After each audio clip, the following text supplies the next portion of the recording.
ශ්‍රී ලංකාවේ සංස්කෘතිය ගත්තම දරුවෙකුගේ ජීවිතයේ එන සුවිශේෂී සම්දිස්ථාන බොහෝමයක් උත්සවශ්‍රීයෙන් සමරනවා. අන්න ඒ වගේ හරිම සුන්දර චාරිත්‍රයක් තමයි ඉඳුල් කට ගෑම කියන්නේ.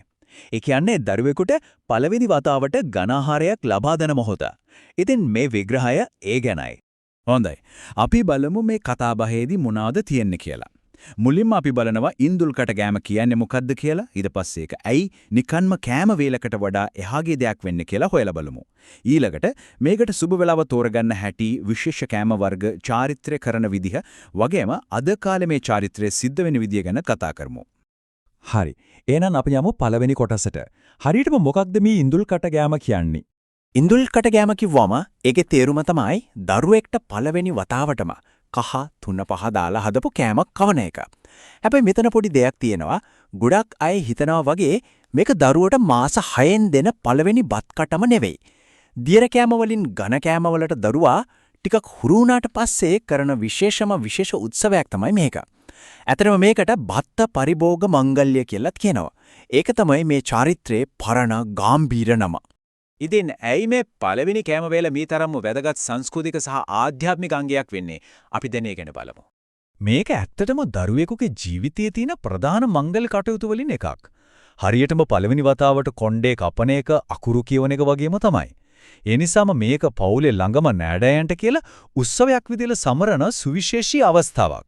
මේ චාරිත්‍රය පිටපස්සේ තියෙන මූලිකම දර්ශනය තමයි අපේ ජීවිත පවතින්නේ අපි ගන්න ආහාර මත කියන විශ්වාසය.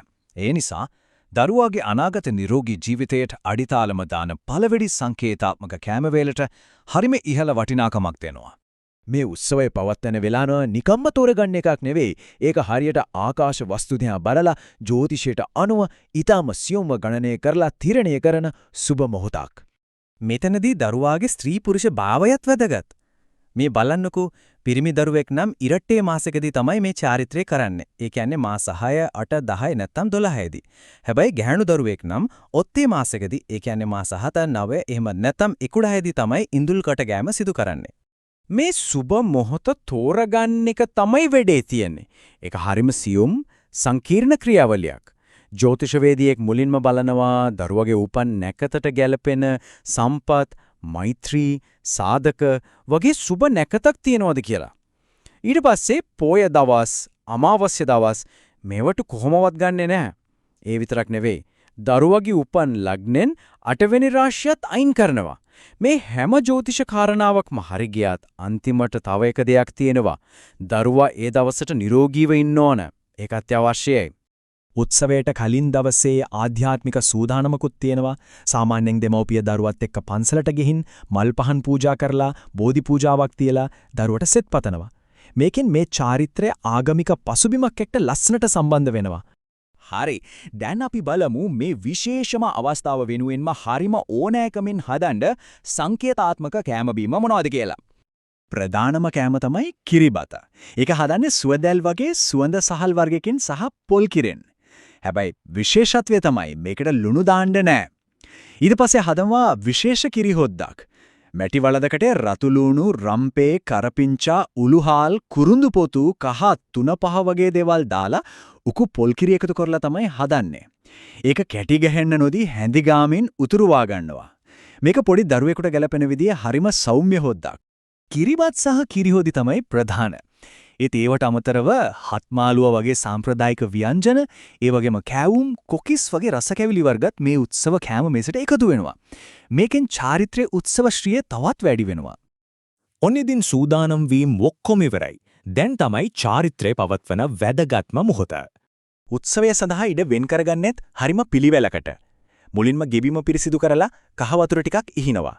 ඊට පස්සේ නැකතට අදාළ සුබ දිශාව බලලා ඒ පැත්තට පැදුරක් එලලා ඒක උඩින් සුදු රෙද්දක් අතුරනවා. කෑම පිළිගන්වන්නේ කෙසෙල් කොළවල. දෙපැත්තෙන්ව මැටි පහන් දෙකක් පත්තු කරලා තියෙනවා. අලුත් ඇඳුමකින් ලස්සනට සරසපු දරුවා සුබ දිශාවට හරවලා ඉඳවනවා. ඊට පස්සේ හරියටම නැකත් වෙලාව ආවම පවුලේ හරිම ආදරණීය කෙනෙක් කිරිහොදියෙත් එක්ක අනපු කිරිබත් ගුලියක් දරුවාගේ කටේ තියනවා. මේ තමයි මුළු උත්සවයේම උච්චතම අවස්ථාව. ඉතින් ඒ පළවෙනි බත්කට කෑවට පස්සේ මේ චාරිත්‍රයේ තියෙන තවත් හරිම සුන්දර සෙල්ලක්කාර අංගයක් තියෙනවා. ඒ තමයි අනාගතය ගැන පුංචි ඉඟියක් ලබා ගන්න උත්සාහ කරන එක. මේක තමයි චාරිත්‍රයේ හරිම සෙල්ලක්කාර විනෝදජනකම කොටස. දරුවා ඉස්සරහින් සංකේතාත්මක බඩු වගේක් තියපු තැටියක් තියෙනවා.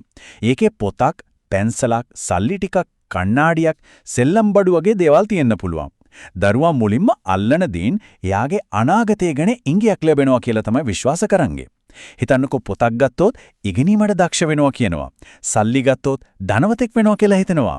හොඳයි. අවසාන වශයෙන් අපි බලමු මේ පැරණි චාරිත්‍රය අද කාලේ නූතන ලෝකයක් එක්ක හැඩගැහිලා තියෙන්නේ කොහොමද කියලා.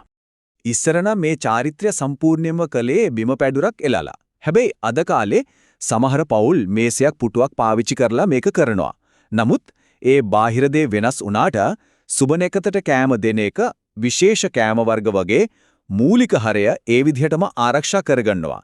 ඉතින් මේ විදිහට හැඩගැහිමෙන් චාරිත්‍රයේ හරයට හානියක් වෙන්නේ නැහැ කියලායි ගොඩක් අය හිතන්නේ. මේ මුළු චාරිත්‍රයේම තියෙන වැදගත්ම දේ මේ උපුටා දැක්වීමේ තියෙනවා.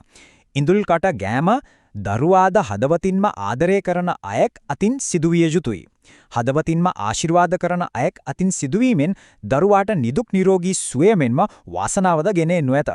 ඉතින් අවසානයේදී මේ හැම දෙයකටම වඩා තීරණාත්මක වෙන්නේ ඒ ආදරය සහ අමංක ආශිර්වාදයයි. ඉතින් මේ ශ්‍රී ලාංකික ඉඳුල් කටගෑමේ චාරිත්‍රයෙන් පොඩ්ඩක් එහාට ගිහින් හිතුවොත් ජීවිතයේ මුල්ම පියවරවල් සනිටුහන් කරන්නට අපි හැමෝම හදවතින්ම සුරකිනා සදාකාලික චාරිත්‍ර මොනවාද?